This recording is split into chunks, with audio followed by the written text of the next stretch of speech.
Buenos días a todos. Mi nombre es Eduardo Gómez y es un placer para mí presentar al doctor Alfred Urren.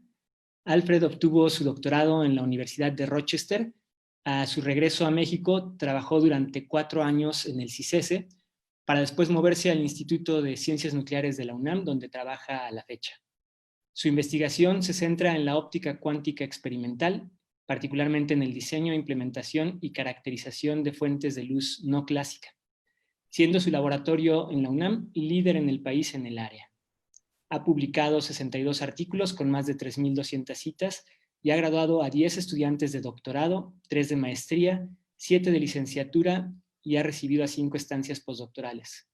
Los egresados de su grupo resultan estudiantes de la más alta calidad y han continuado con exitosas carreras tanto en México como en el extranjero. Su trabajo ha recibido múltiples reconocimientos que incluyen el reconocimiento Distinción Universidad Nacional a Jóvenes Académicos, la Cátedra Marcos Moschinsky y el Premio de Investigación en Ciencias Exactas de la Academia Mexicana de Ciencias. Es nivel 3 del SNI y Senior Member de la Optical Society of America. Se ha resaltado su trabajo en múltiples notas periodísticas y entrevistas. Dentro de sus contribuciones al desarrollo de la física en México, podemos incluir su gestión como presidente de la División de Información Cuántica, donde renovó el programa de estancias de verano. Lideró la creación de la Red de Tecnologías Cuánticas, la cual ha permitido la consolidación de la comunidad que trabaja en estos temas. Participó en el panel de Hacia dónde va la física en México y ha organizado múltiples eventos académicos. A nivel internacional, ha participado en la organización general de la conferencia Frontiers in Optics y participado como miembro editorial de la revista JOSA-B y del panel Spotlight on Optics de la OSA. Alfred ha dejado ya una fuerte escuela en el país y el área de investigación que ha impulsado define un área donde México cuenta con una muy clara fortaleza. Y sin más, los dejo con Alfred Urren. Muchas gracias.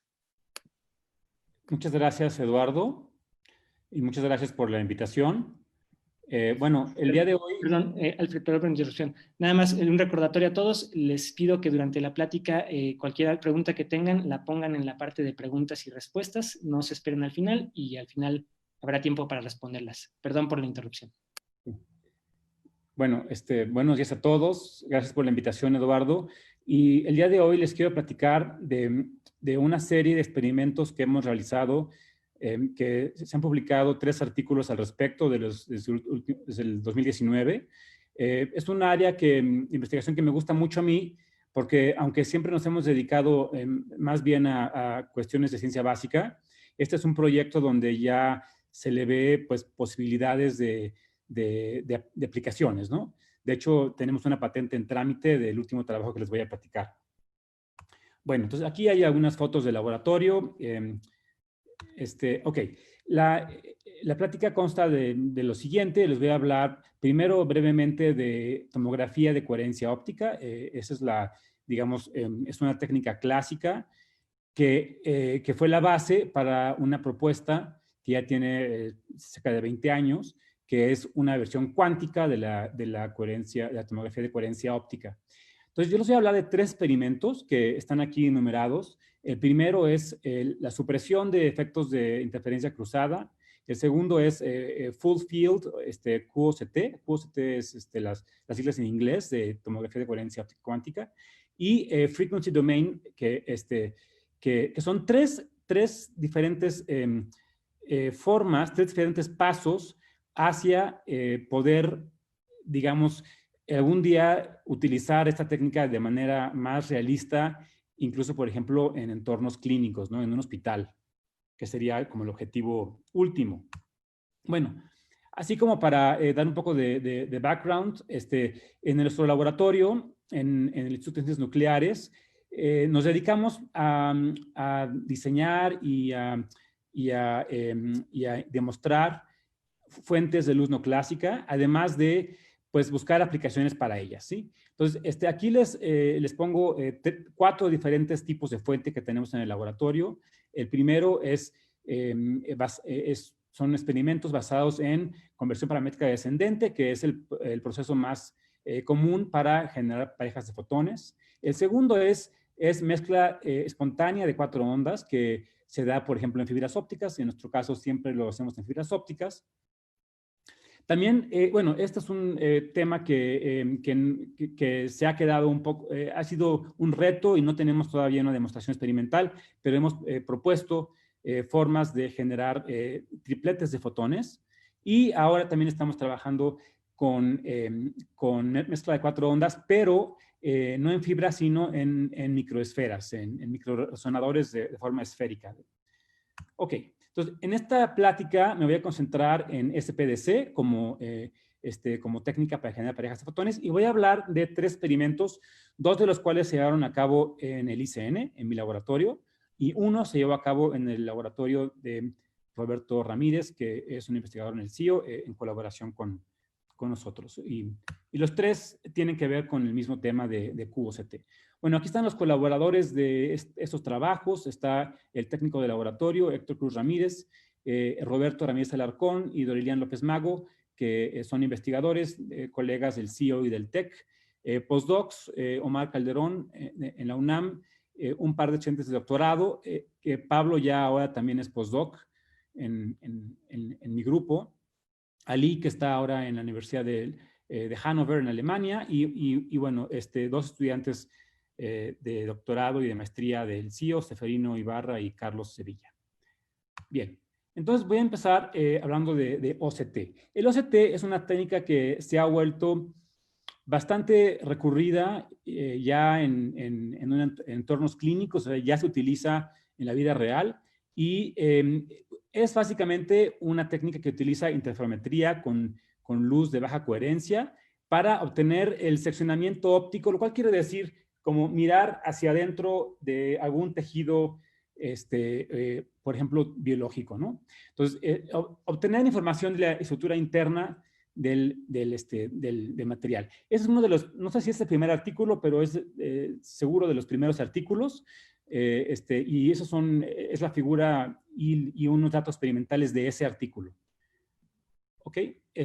Bueno, es básicamente un interferómetro donde de un lado hay una muestra, que es la que se quiere observar, y de otro lado hay un espejo que se va moviendo en el tiempo para la versión estándar de OCT, o en la versión Frequency Domain se resuelve espectralmente.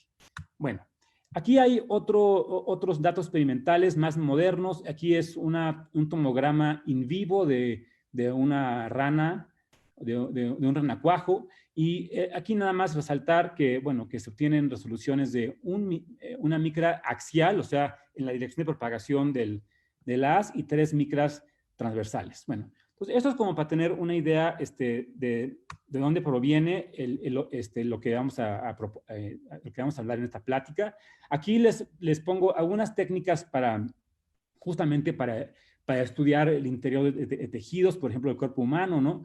Está la microscopía confocal, está el OCT, está el ultrasonido, está la tomografía computada, y está la resonancia magnética nuclear. Aquí en esta gráfica se ve la penetración por un lado y la resolución, ¿sí? Entonces, el OCT tiene un nicho interesante porque tiene una resolución axial bastante buena, de 2 a 10 micras, con una penetración moderada. Y a diferencia de microscopía confocal, una cosa que se puede hacer con OCT es implementarlo de manera endoscópica, que es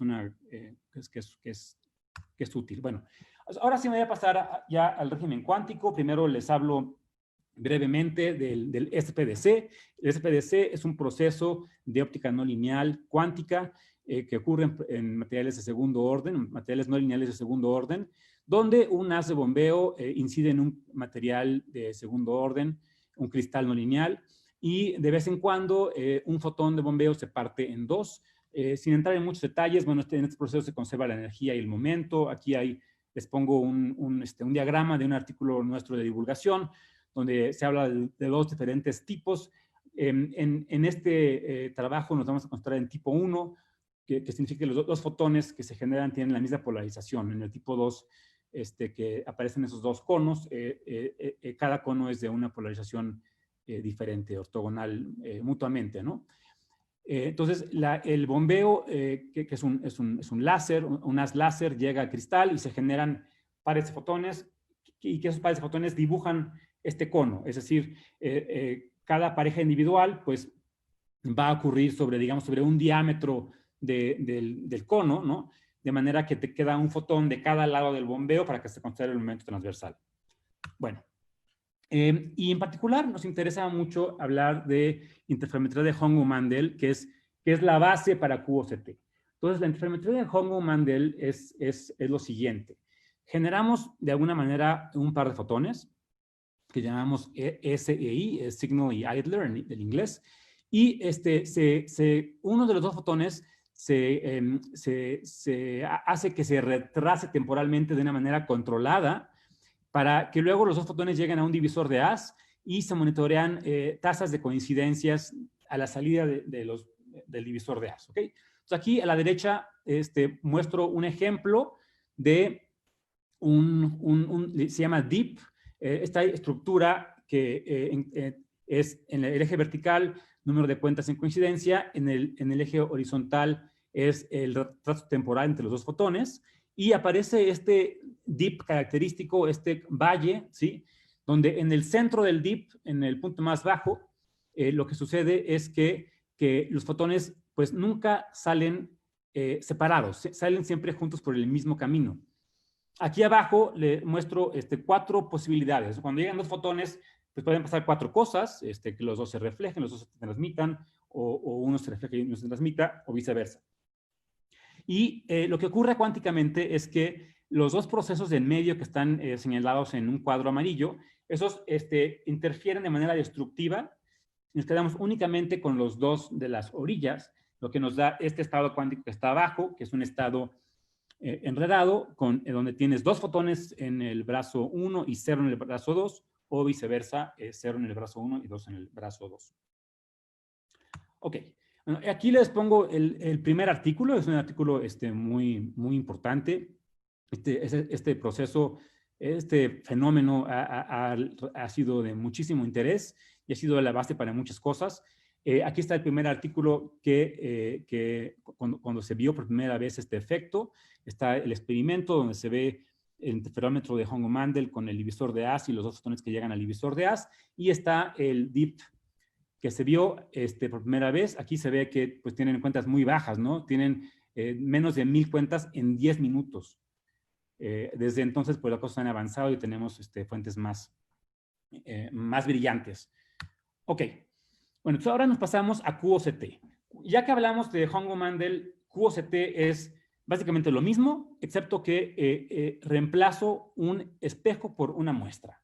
Y esta muestra es algún dieléctrico, algún material donde la luz puede transmitirse y reflejarse de distintas capas. Entonces, la idea es que tengo un material que tiene varias capas internas y que el fotón que llega a esta muestra se puede reflejar de cada una de ellas, ¿ok? Entonces, si nos imaginamos lo que sucede, pues el fotón que se refleja, digamos, de la capa 1 va a llegar al divisor de haz junto con el fotón que se reflejó del espejo y poder interferir tal cual como antes, y eso nos da un dip. Cuando el fotón llega a la capa 2, similarmente, con otro retraso temporal distinto, va a haber una interferencia también y va a aparecer otro dip. Y así para cada una de las capas. Aparte de eso va a aparecer un fenómeno de interferencia cruzada que se ve aquí en medio. O sea, aquí se ven los dos dips. Aquí es para un caso de 2 capas nada más.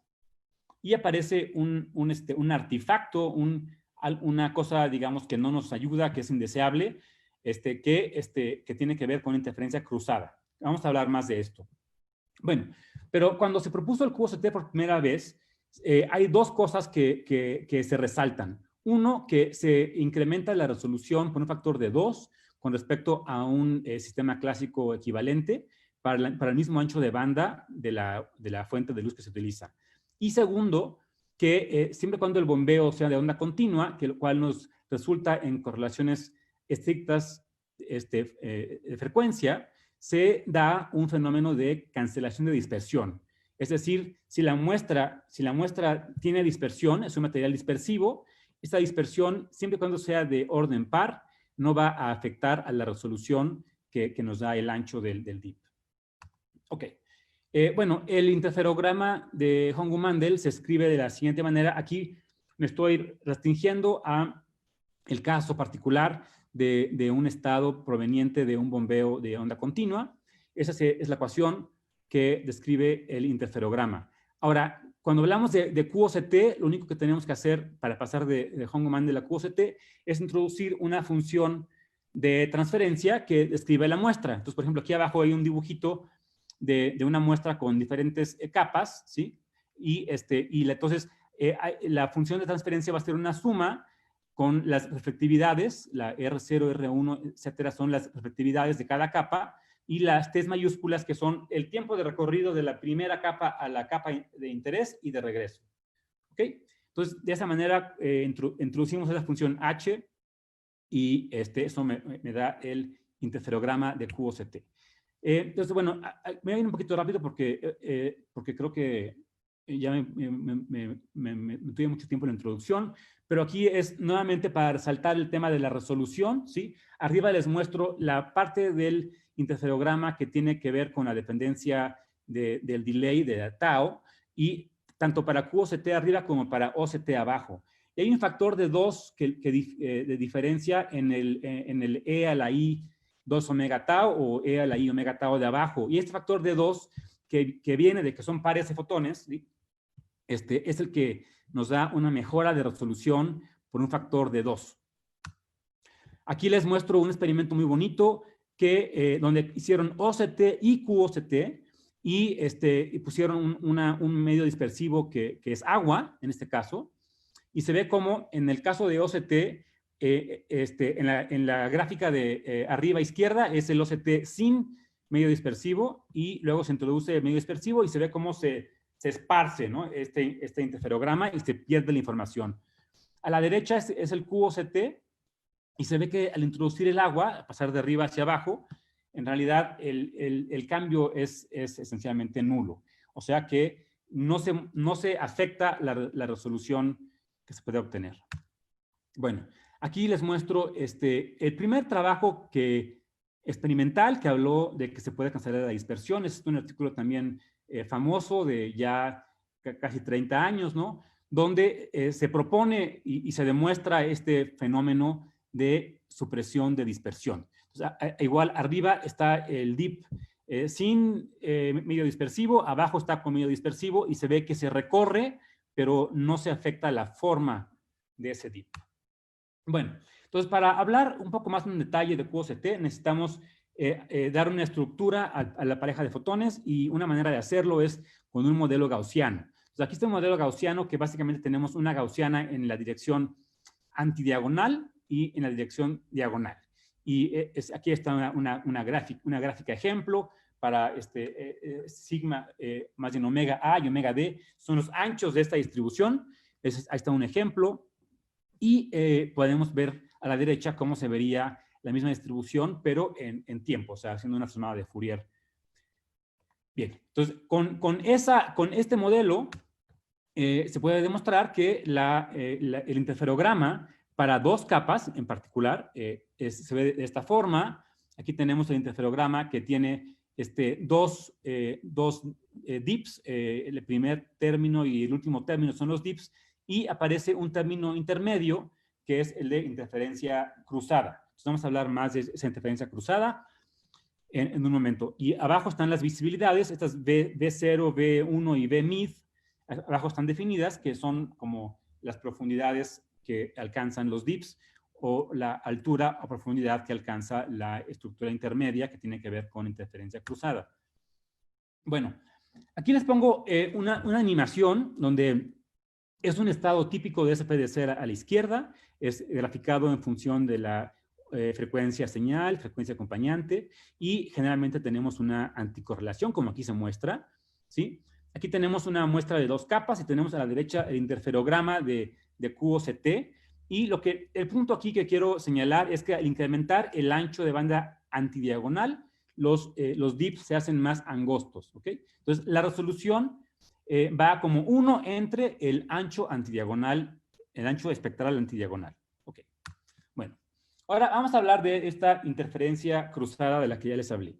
Si tenemos un fotón que es un paquete de ondas que llega a una muestra de dos capas, ¿sí? Entonces tenemos tau, que es la duración, y T mayúscula, que es la separación entre las dos interfaces en unidades de tiempo, ¿sí? Entonces, si tau es mucho menor que T mayúscula, lo que va a pasar es que básicamente las dos capas no se van a poder distinguir, ¿sí?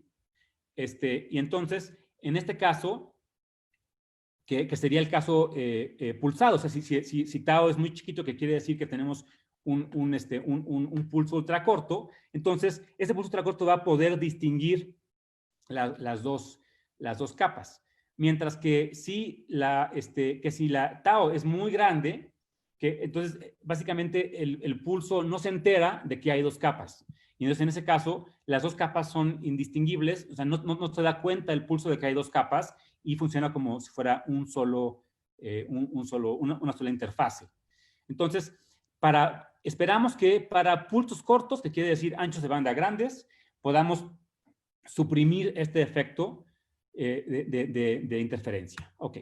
Entonces, aquí les muestro, les había puesto unas ecuaciones hace un rato y aquí les puse los extractos de lo que me interesa en particular, que es la parte que describe a esta estructura intermedia, ¿sí? Y tenemos que B mid, que es la altura o profundidad, es proporcional a coseno de omega 0 por T, donde omega 0 es la frecuencia del bombeo del SPDC y T es la separación en unidades de tiempo de las dos capas.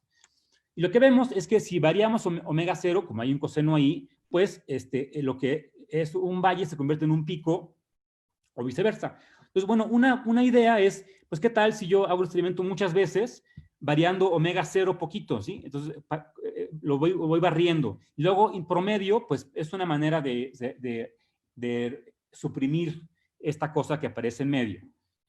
Una manera más elegante es utilizar un pulso con ancho de banda amplio, y ahí ya tenemos muchas frecuencias sin necesidad de mover nada. Ya tenemos un láser que tiene un ancho de banda amplio. Entonces, aquí lo que les muestro es, al incrementar omega D básicamente se controla por el ancho de banda del bombeo. Entonces, al incrementar este omega D, vemos que se va suprimiendo hasta que se suprime por completo para un ancho de banda suficiente. La condición para que se suprima es justamente que omega D por T, donde T es el ancho de la muestra en unidades de tiempo, sea mayor o igual que 2, ¿no? Entonces, necesitamos que el ancho de banda esté por arriba de un cierto umbral. Bueno, entonces, eso es la idea y lo primero que queremos hacer es demostrarlo en el laboratorio. Entonces, hicimos un experimento de QOCT en la banda de telecomunicaciones. Fue hasta donde sé, es el primer experimento que se hace de QOCT en este rango espectral, que es importante porque es lo que se usa para las telecomunicaciones. Tenemos un láser de titanio zafiro, tenemos un cristal PPLN, donde se generan los pares de fotones. Aquí tenemos el cono que ya les había comentado. Se acopla un fotón a una fibra, otro fotón a otra fibra, y básicamente tenemos acá un divisor de haz donde se lleva a cabo la interferencia Hongo-Mandel, pero un fotón llega a una muestra. Aquí tenemos un circulador óptico que es una cosa que tiene 3 patas. Entonces, el fotón entra por una pata, sale por la segunda, llega a la muestra, se refleja, entra por la misma segunda pata y sale por la tercera. Y luego llega al divisor de haz. Y bueno, el otro fotón simplemente pasa por un delay óptico, sale a espacio libre y se vuelve a acoplar a una fibra óptica. Entonces, es un experimento que es completamente en fibra, excepto por donde sale a la muestra y por aquí sale para introducir un delay óptico. Bueno, y aquí ya se lleva a cabo la interferencia de Hongo-Mandel. Ok, aquí les muestro, hicimos varios experimentos. Un experimento es con un láser de onda continua y lo fuimos sintonizando. Así tal como les platicaba acá, ¿no? Que esperamos que se convierta de pico a valle y de vuelta a valle. Pues aquí está una medición experimental donde fuimos sintonizando la frecuencia de bombeo, pero con un láser de onda continua. Y vemos que aquí a la izquierda pongo 3 casos. Se ve que en un caso intermedio no hay ni pico ni valle, o hay un pico muy chiquito. Y a la derecha ya es para más longitudes de onda y se ve que efectivamente es un coseno como hubiéramos esperado. Ahora, hicimos el experimento del interferograma de QOCT para 3 tipos de láser. Es decir, primero, hasta arriba es para un láser de onda continua. En el segundo renglón es para un láser pulsado en el régimen de picosegundos. Y hasta abajo un láser pulsado en el régimen de femtosegundos. Y lo que se ve es que efectivamente la interferencia cruzada se va reduciendo hasta que desaparece por completo en el caso del bombeo de femtosegundos. Ok, bueno. Entonces, ese es el artículo que describe esto. Salió hace un poco más de un año. Y ahora me voy a pasar al segundo trabajo. Ok. Entonces, aquí lo que queremos hacer es, hasta ahora, si se fijan en todo lo que he hablado, es como si tuviera yo la muestra y únicamente me fijo en una línea que atraviesa esa muestra. Es decir, no estoy adquiriendo información transversal sobre la muestra, sino únicamente de un corte lineal, ¿sí? O sea, si tengo el plano transversal XY y donde Z es la dirección de propagación, sobre ese plano únicamente tengo un solo punto. Entonces, bueno, algo que es importante ya en la vida real para poder hacer experimentos que sean útiles es, pues poder obtener información completa de todo el plano transversal. Entonces, aquí lo que hicimos es un experimento que utiliza una cámara intensificada de CCD, que se muestra aquí. Aquí está una foto de cómo es la cámara. Y se hace experimento de Hong-Mandel. Aquí está... bueno, algo importante es que este experimento se hizo en el visible, bueno, en el infrarrojo cercano, o sea, los fotones están en 0.8 micras, y entonces es otro tipo de fuente, es con un cristal BBO, antes era con PPLN, pero aquí lo importante es que los pares de fotones aquí emergen del cristal, uno se da para arriba, uno se da para abajo, y tenemos acá 2 brazos. En un brazo, el fotón llega a un espejo y se refleja, a pasar por una placa de cuarto de onda y un divisor despolarizado, se refleja en vez de transmitirse al regreso. Y en otro lado, lo mismo, pero en lugar de un espejo tenemos una muestra. Ahora, la muestra es un cover slip de vidrio, de vidrio estándar, que tiene un recubrimiento de ambos lados de cobre de unos cuantos nanómetros de espesor para dar una reflectividad de 0.45 y de 0.8 en cada una de los 2 lados. Pero luego con un láser de alta potencia se hace se va devastando de manera controlada la capa de cobre para hacer un dibujo. Entonces se definen 2 cuadritos como está aquí mostrado en este dibujo. En un cuadro no se hace nada, en otro cuadro se graba una letra psi. Ahora, un detalle técnico es que esta cámara tiene lo que se llama un insertion delay, o sea, el procesamiento interno lleva un tiempo considerable de decenas de nanosegundos.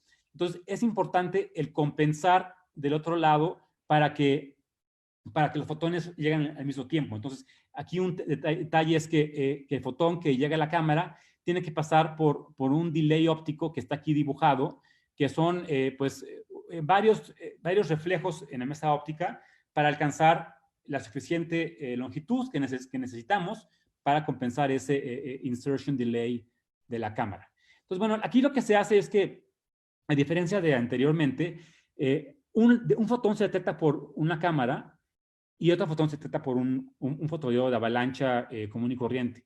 Ahora, el fotodiodo de avalancha, cuando llega un fotón, emite un pulso electrónico que dispara a la cámara.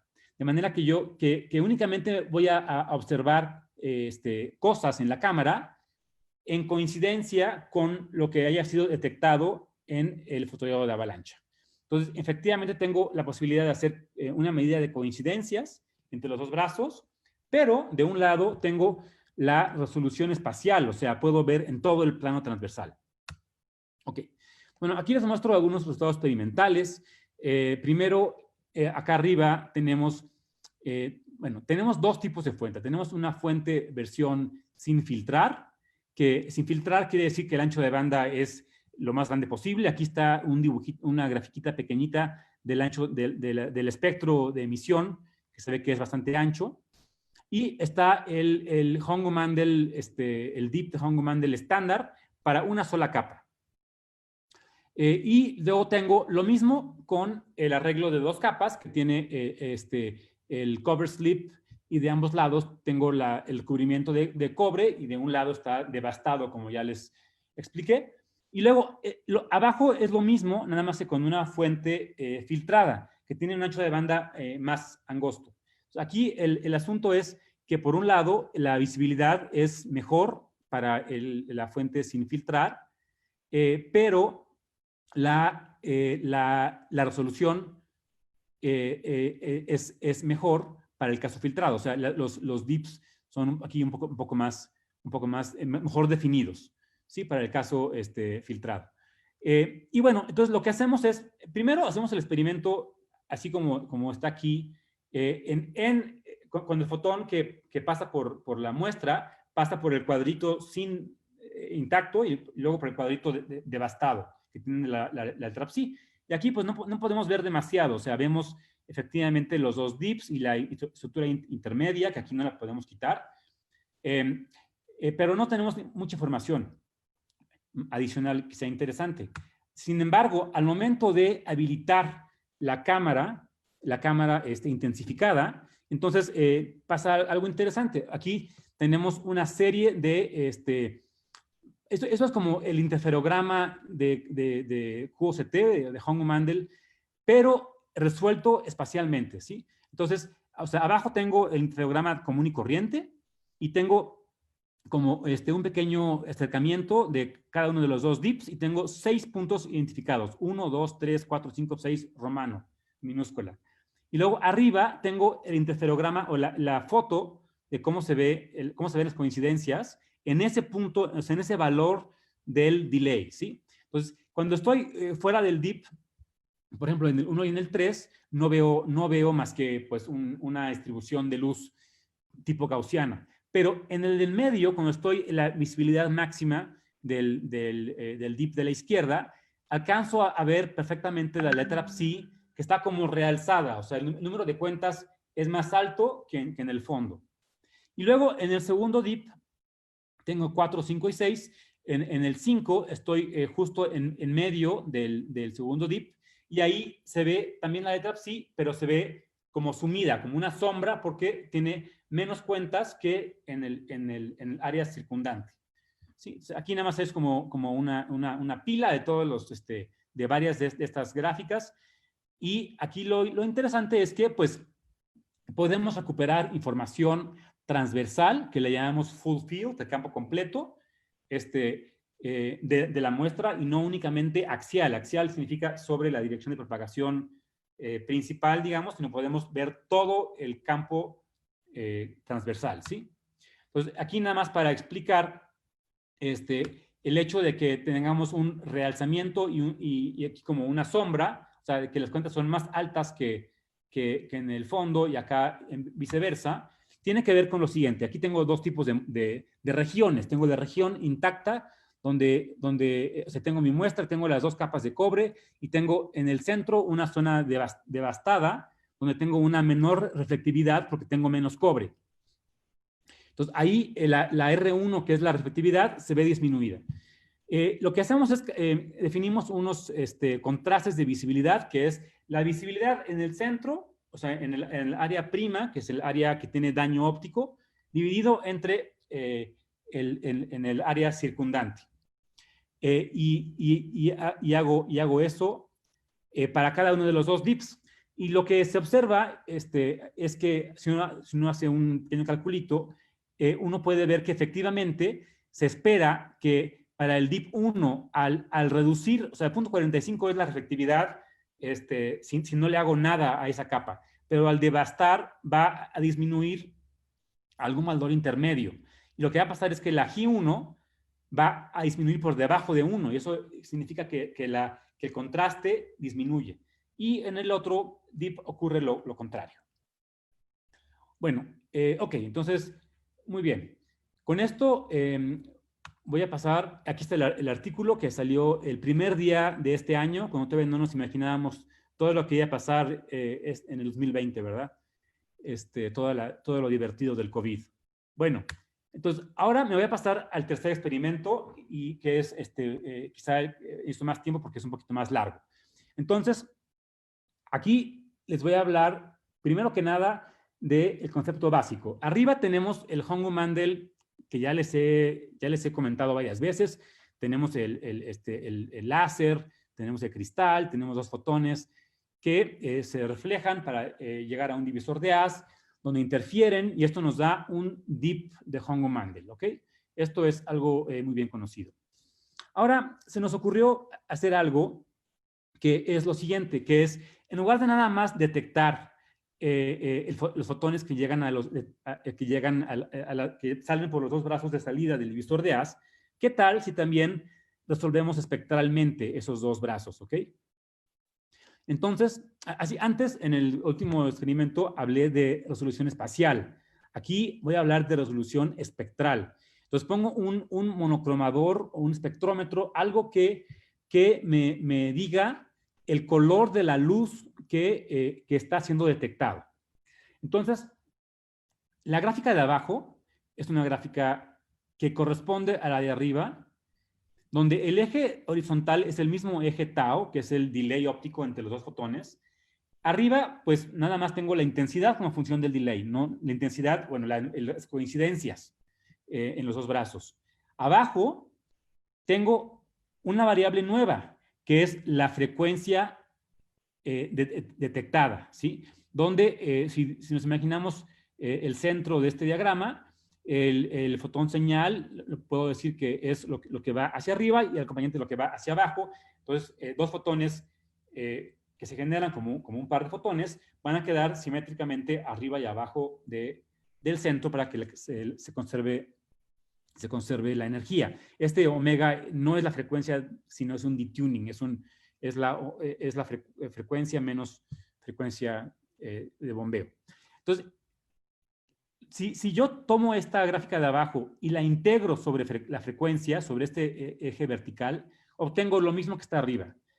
Pero al no integrar y poder observar experimentalmente esta omega mayúscula, obtengo una riqueza que no tenía antes, ¿sí? Entonces, esto, primero que nada, esto es algo que es interesante, y es algo que... Este trabajo consta como de dos partes. Por un lado, pues, hablar de Hongo-Mandel resuelto en frecuencia, que se había hecho antes de una manera más limitada, pero no se había mostrado este tipo de diagramas. Y segundo, aplicarlo a QOCT. Es decir, aquí puedo tener ya sea un simple espejo o una muestra de QOCT. Y en los diagramas son iguales, excepto que aquí aparece un S1 y un S2, que son los espectrómetros los que nos permiten resolver la frecuencia óptica. Bien.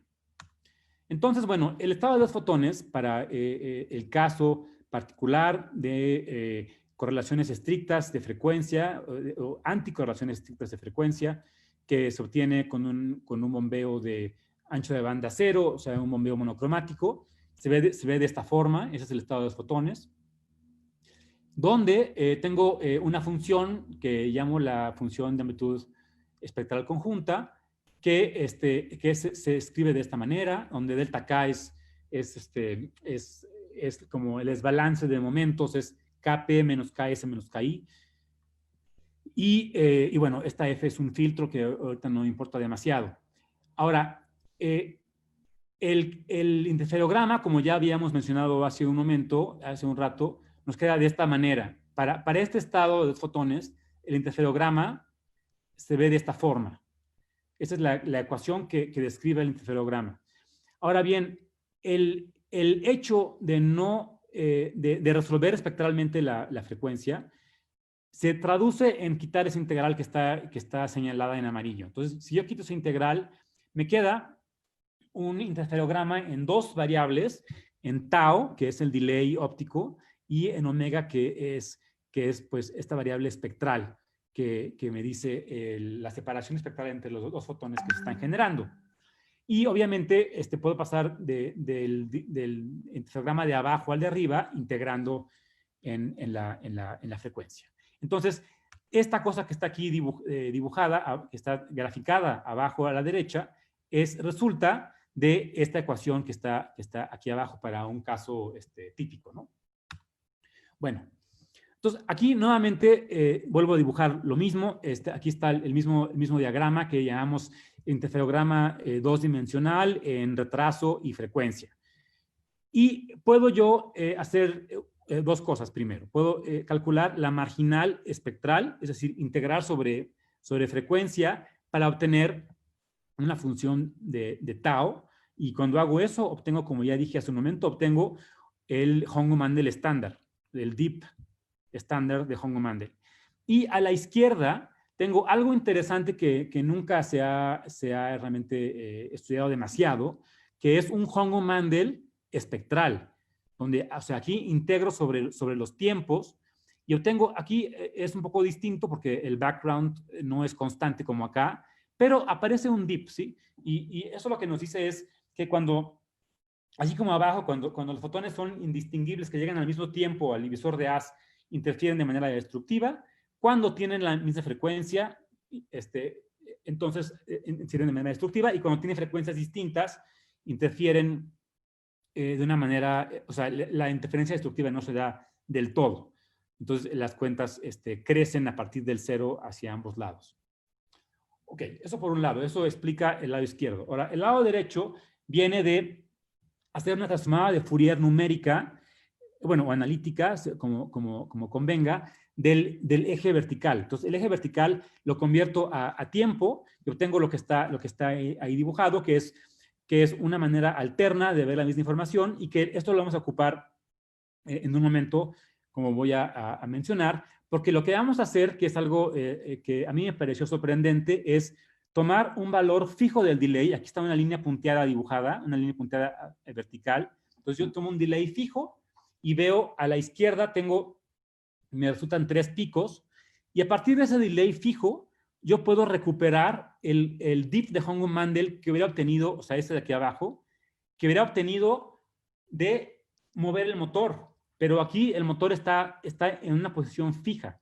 Entonces, con un delay fijo, con una sola posición del espejo, puedo recuperar el mismo dip, pero sin necesidad de nunca mover el motor.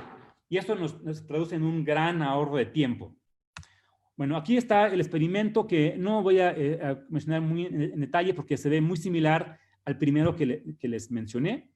La principal diferencia es que aparecen aquí unos carretes de fibra para implementar un interferómetro de fibra óptica para cada fotón. Y aquí está la medición experimental. Entonces, si se fijan, o sea, aquí está la teoría y aquí está el experimento. Entonces, bueno, se ve que concuerda muy bien. Pero hasta ahora esto es nada más el Hongo-Mandel como generalizado al poder detectar, poder resolver también la frecuencia, y no solamente, no solamente mover ese delay que siempre se mueve, ¿no? Entonces, pero ahora nos vamos a pasar, bueno, primero vamos a pasar a cómo se recupera el dip que se hubiera obtenido de un experimento normal, común y corriente, donde sí se mueve el motor.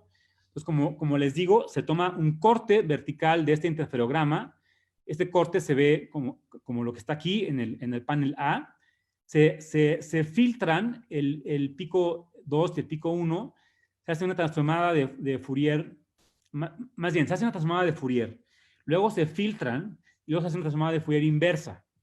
De esa manera puedo recuperar el interferograma. Se puede escribir de esta manera, con las funciones A y B. Y A y B, que están aquí escritas en términos de la función f del estado, aquí la estoy recuperando. Aquí estoy recuperando la función A y la función B experimentalmente, o sea, a partir, bueno, con un proceso numérico, a partir de los datos experimentales que están aquí. Una vez que yo tengo A y B, los puedo introducir a esta ecuación y numéricamente calcular el DIP.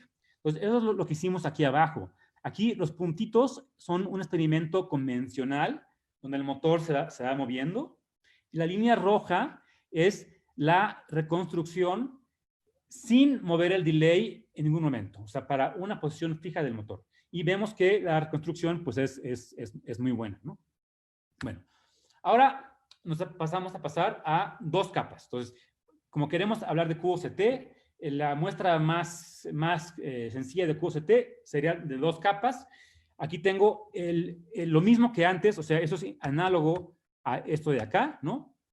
Entonces, del lado izquierdo tengo el interferograma de QOCT dos-dimensional. Ahora se ve un poco más complicado, porque tengo dos capas. Cuando hago la marginal, o sea, integro sobre las frecuencias en el eje vertical, obtengo lo que ya vimos antes desde el primer experimento, que son 2 bips y un artefacto. Y obtengo aquí del lado izquierdo, hago la transformada de Fourier numérica, una FFT del eje vertical, y obtengo esto que está aquí a la derecha. Y acá están las mediciones experimentales. Vemos que realmente se comporta súper bien, tal como lo esperábamos.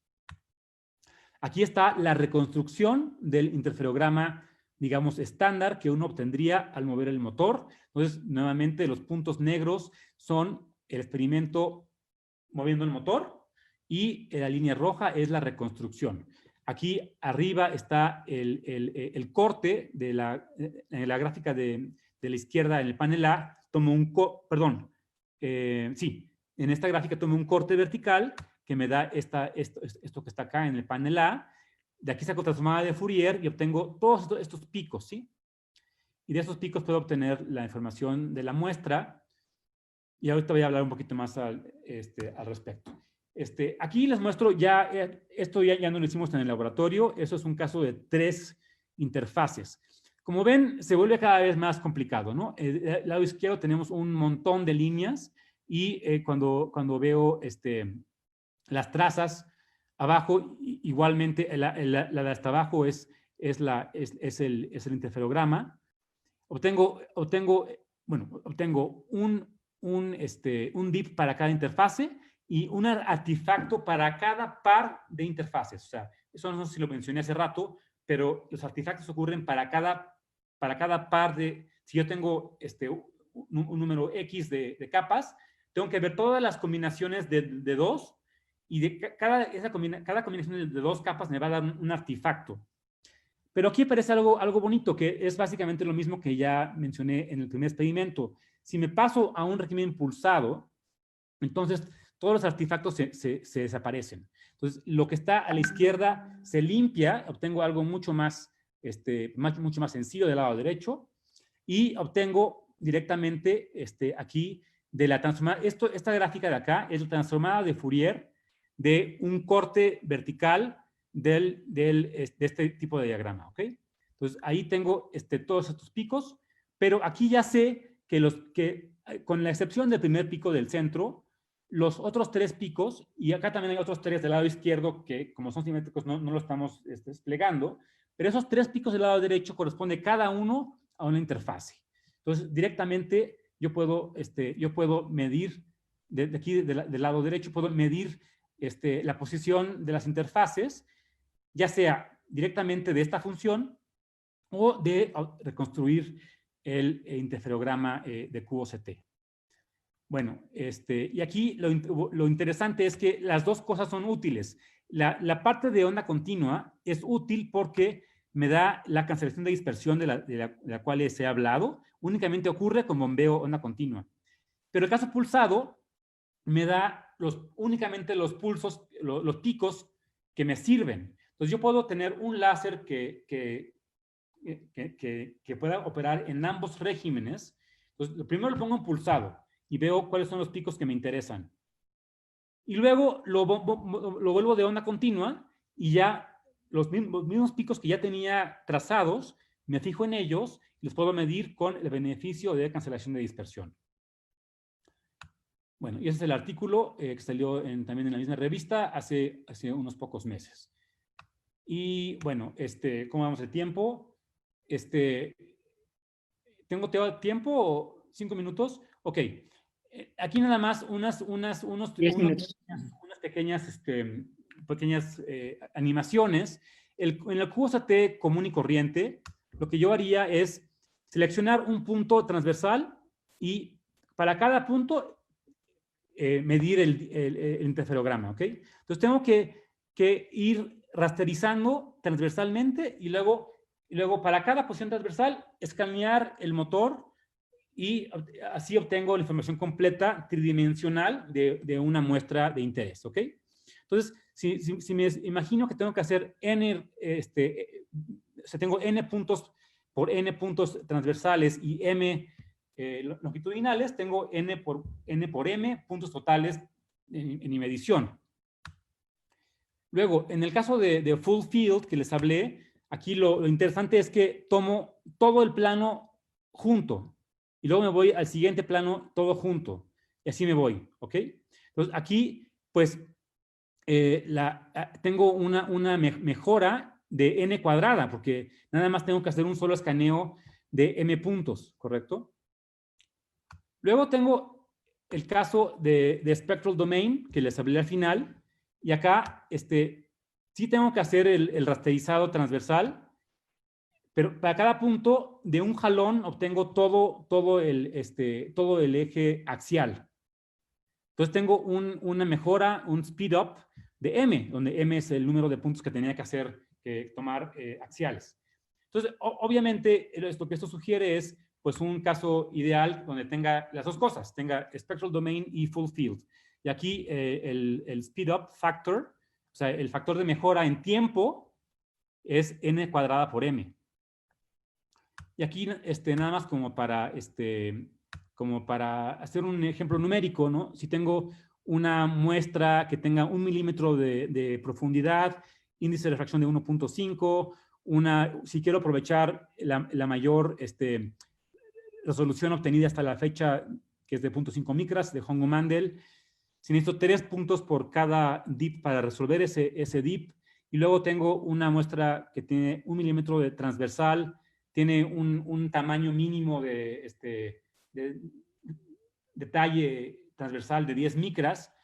En fin, con todos estos datos me da un factor de mejora únicamente en el plano, aquí debería de ser ZX, no T, ¿sí? O sea, si me restringo a un plano longitudinal y transversal, o sea, estoy despreciando la otra dimensión transversal, tengo una mejora de 5 por 10 a la 6.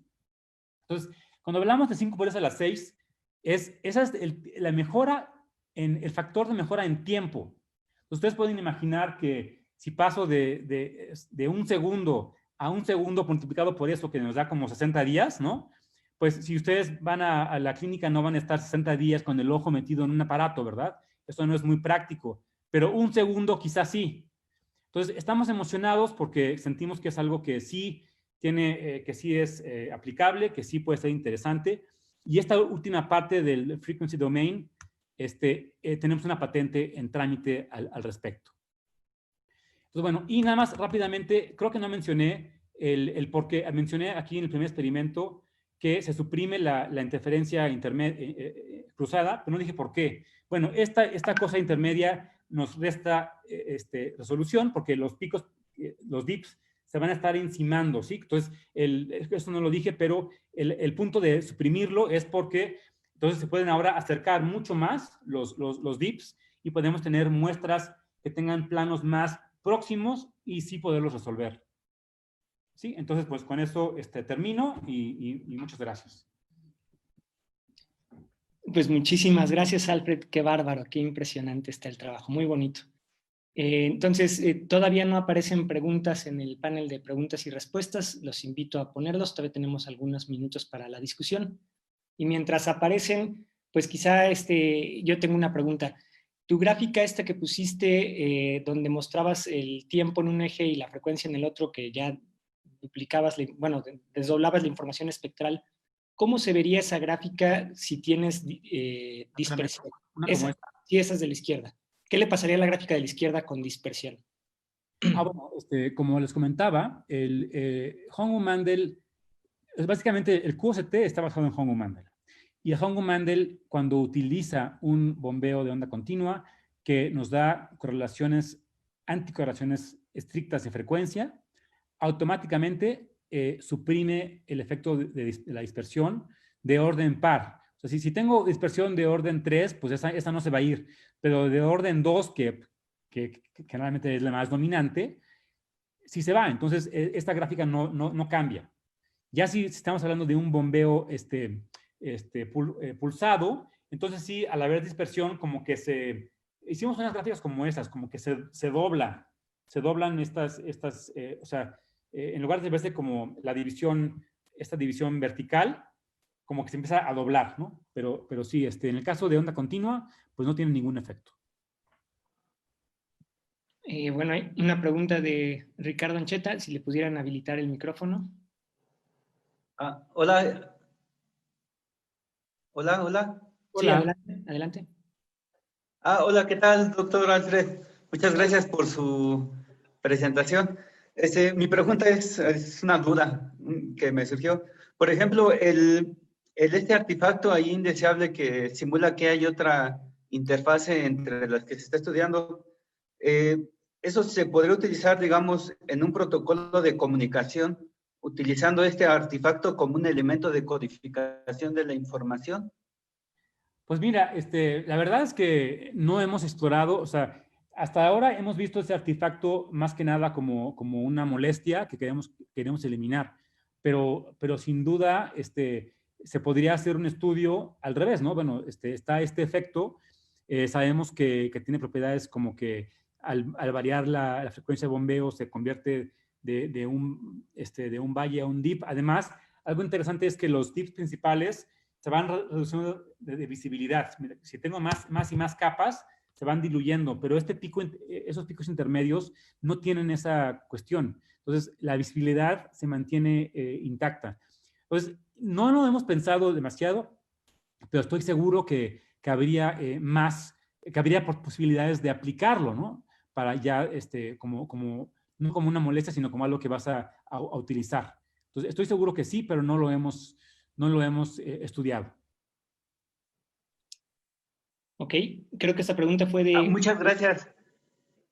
¿Sí fue de Ricardo Ancheta la pregunta? Sí, ¿verdad? Bueno, fue Jorge Arturo Rojas Santana. Muy bien. Si le pudieran habilitar el micrófono a Ricardo Ancheta y después a Miguel Mayorga. Ya está, Eduardo, gracias. Alfred, ¿sí me escuchan? Hola, Ricardo, sí. ¿Qué tal? Oye, una duda en el primer experimento. Bueno, de entrada, gracias por la plática, ¿eh? Sí, estuvo muy bonita y bastante didáctica, diría yo. En el primer experimento de QST me quedó la duda de cuál es la muestra que pusieron. No sé si lo mencionaste y si lo mencionaste me perdí. Quizá no lo mencioné, perdón. Es simplemente un cover slip. Es un vidrio de espesor de 170 micras de un tipo de vidrio que se llama Soda Lime y no tiene mayor chiste. O sea, tiene dos interfaces porque pues, son las dos caras del vidrio. Obviamente, después pues uno querría hacer experimentos con tejido biológico o algo así, pero esto es como prueba de principio y es con la muestra más sencilla. En el segundo hicimos algo parecido, pero ya con un recubrimiento de cobre. Sí, Aquí sí. Un cover slip, ¿cómo se llama? Un cubre objetos común y corriente. Perfecto. Esa era la duda que tenía. Muchas gracias, ¿eh? Y gracias nuevamente por la plática y felicidades por el gran trabajo que están haciendo. Muchas gracias, Ricardo. Bueno, entonces tenemos una pregunta ahorita de Miguel Mayorga y se me hace que ya se nos va a acabar el tiempo, pero Alfred accedió a responder las demás preguntas en el chat. Entonces, adelante, Miguel. ¿Sí me escuchan? Buena tarde. Hola, Miguel. La pregunta es si se puede usar una estrategia de inferencia estadística tipo información de Fisher para optimizar diseño de sensores para HOM. Ok. Pero exactamente, O sea, ¿de qué manera lo usarías? ¿Qué es lo que estás pensando de manera más específica? Sí, por ejemplo, que dos fotones idénticos que lleguen simultáneamente en diferentes puertos, ahí donde está el beam splitter, Sí.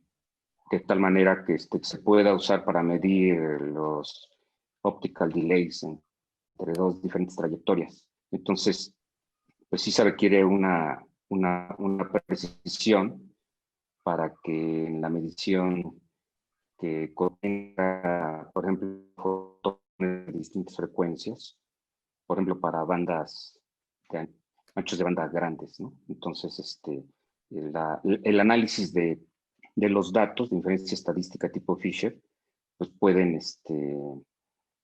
Pues, detectar, por ejemplo, retrasos térmicos inducidos en ópticas, en fibras ópticas, ¿no? mira, la verdad es que es algo que nunca he considerado para nada, pero si es algo en lo que tú tienes expertise, o sea, me encantaría que platicáramos o sea, no tengo una respuesta realmente porque es algo que nunca me he preguntado y tampoco es un tema que yo haya estudiado demasiado, ¿no?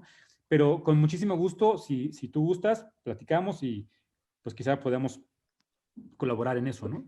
Por supuesto, sí, te envío una propuesta específica sobre esto, porque para el diseño de sensores con mayor precisión, sí Estamos de es acuerdo importante. y Gracias.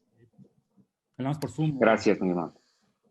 Bueno, pues con eso le agradecemos mucho a Alfred por esta fantástica plática. Hay unas preguntas más ahí por responder. Y de nuevo, pues gracias a la antigüita, ¿no? Muchas gracias.